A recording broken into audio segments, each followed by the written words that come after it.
how do British people get over colonialism? I actually think most of Britain has. I think this is a sort of rarefied... I think there are various sadists from academia outside who think that they can persuade the British people to feel guilty for the rest of time, and I don't think they'll succeed.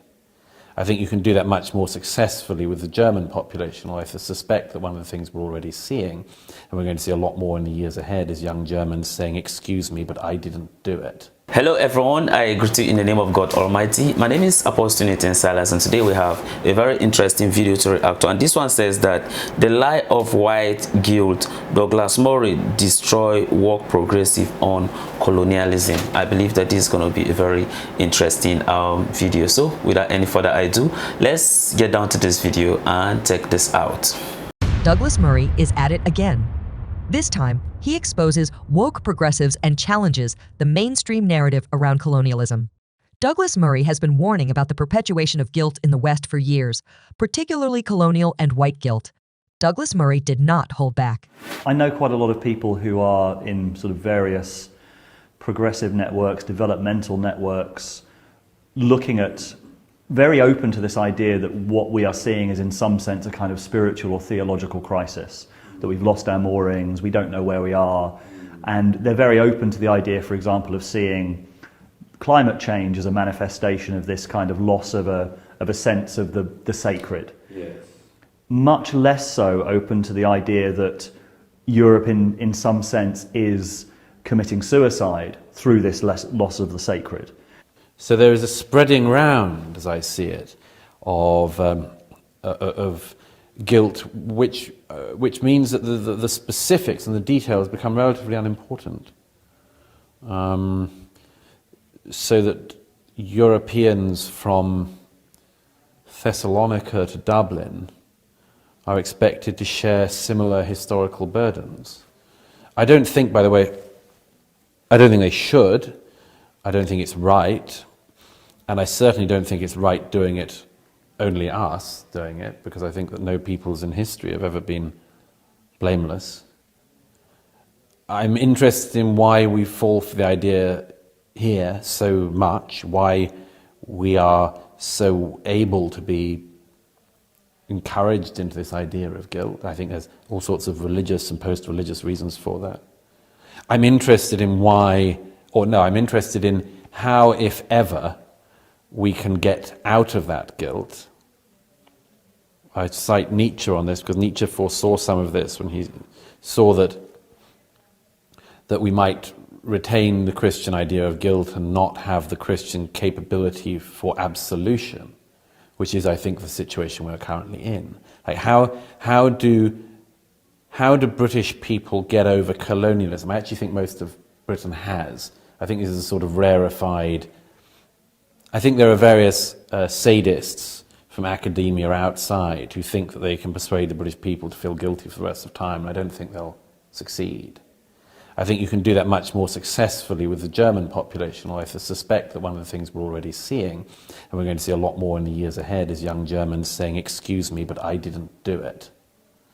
And I think we're going to have to take an attitude towards that. We're going to have to be able to evolve our attitudes towards it, and we're going to have some flexibility about it, because apart from anything else, it's not right to tell people that they have to carry the guilt of their great-grandparents, which it'll be in due course. It's not right to tell them that they should be shouldering that till the end of time. It wouldn't be right to do it in the same way it wouldn't be right to find the descendants of Genghis Khan and tell them to pay some kind of moral tax. Douglas Murray's critique of leftist ideologies regarding colonial and white guilt strikes at the heart of a broader societal debate surrounding identity politics and historical culpability. Murray argues that the notion of guilt imposed on individuals for the actions of their ancestors is both unjust and counterproductive. By promoting this narrative, leftists often seek to silence dissenting voices and perpetuate a form of reverse discrimination against those deemed part of the oppressor class. Douglas Murray's analysis delves deeper into the philosophical underpinnings of this phenomenon, drawing a connection to Friedrich Nietzsche's famous proclamation, "God is dead." While society has moved away from traditional religious frameworks, it has retained the concept of guilt without the corresponding mechanism for absolution. This creates a moral quandary wherein individuals are burdened with guilt, but lack a means of redemption, leading to a sense of existential unease and societal division. This observation resonates with broader concerns about the erosion of traditional moral frameworks in a secular age. As societies increasingly reject religious institutions and teachings, they are tasked with finding alternative sources of moral guidance and ethical reasoning.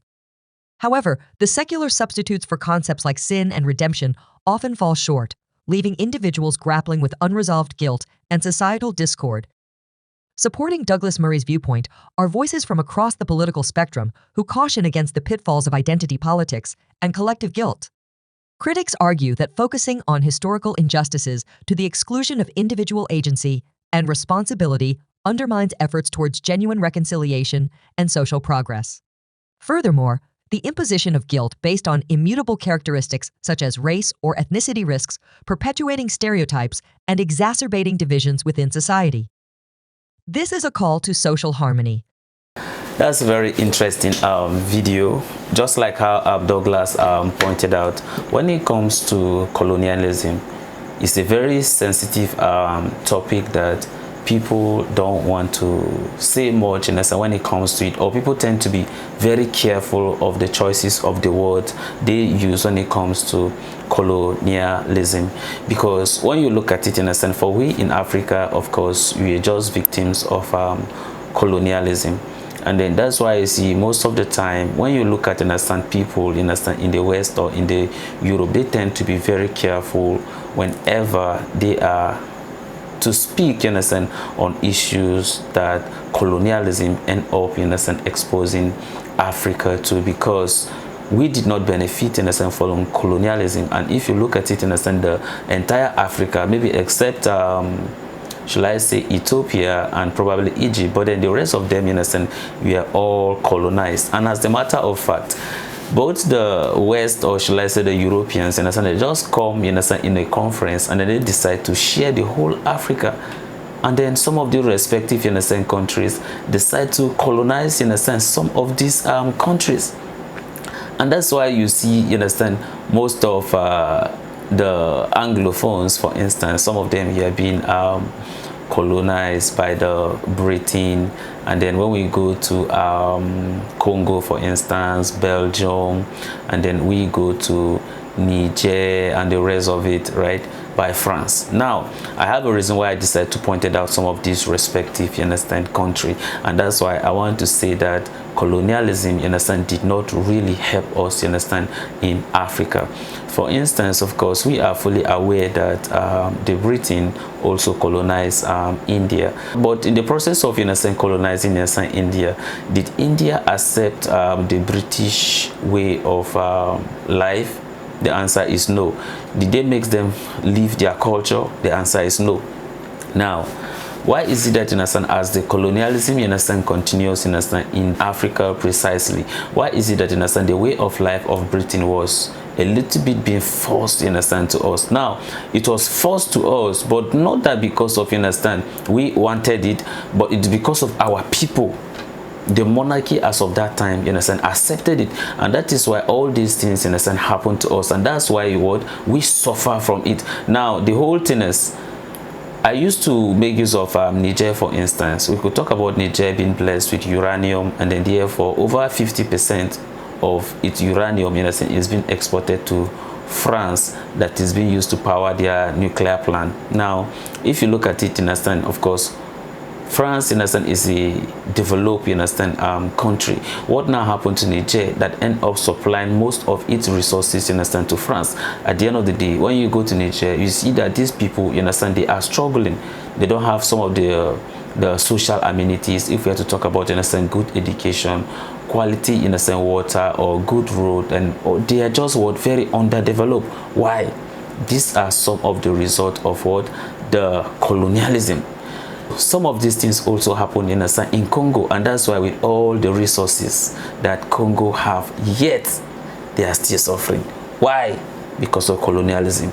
Same thing is applicable to to Nigeria. Why? Because of colonialism. If you look at some of these respective countries, is it that because we are not blessed with natural resources? No, we are blessed with natural resources. But are we suffering? Yes. Why are we suffering? Colonialism. Why? Because they want us to copy their way of democracy, or the way they understood democracy. But how will all those things happen? Is because of some of our selfish leaders, because of the little money that they are going to get, that they can be able to take care of them and their family, did not look at the interest, you understand, of the entire people. So some of the leaders decide to be very selfish, and that's why some of their children or their grandchildren we are taken to Britain. Now they get a quality education and all those things, and then they leave the rest, right? And then at the end of the day, what do you think now happened? Now little of them, you understand, they are rich and doing wealthy, right? Then what now happened to the rest of the Africans? Now we are suffering, and that is why all these things in what keep on happening.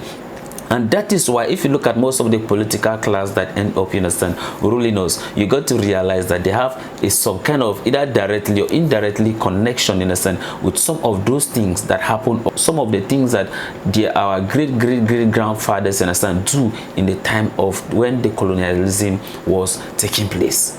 And that's why it's their children that will still be coming backward to be ruling us. And that is the reason why I see all these problems is not yet fixed. That is why you see we are still going through whatever we are going through. Now, if France should come out and says that, okay, now we apologize for taking 50% of your uranium in Niger, does that really fix the problem? No. Even if they come and they apologize or say whatever, does it fix the problem? No, it does not fix the problem. Or if they decide to be like, oh, okay, fine, until the time that they says that, okay, look, we want to really do good business. Whatever that has happened in the past must have happened in the past. Of course, we cannot forget some of those things or the reasons why people decide to do what they do. As a matter of fact, let me tell you something. You see all the terrorism that is happening in Africa.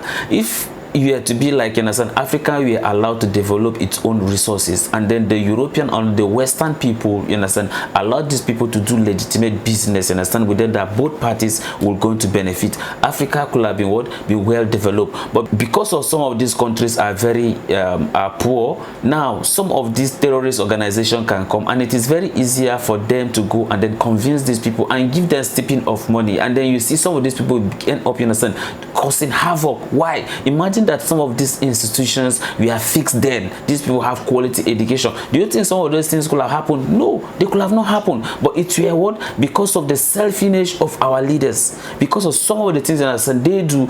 In as much as I know that, you understand, the West or the Europeans also have their own part, but our own people, you understand, also sell us, and that is why we are facing what we are facing. That's the reason why when it comes to the colonialism, people don't want to say anything, you understand, about it, because there's no way, you understand, you would like to say the truth without offending anybody.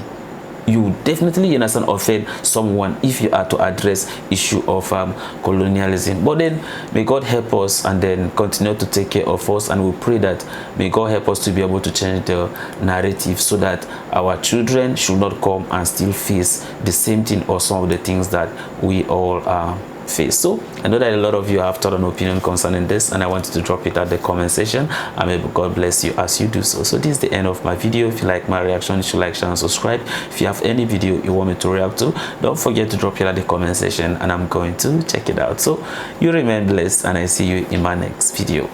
Bye bye.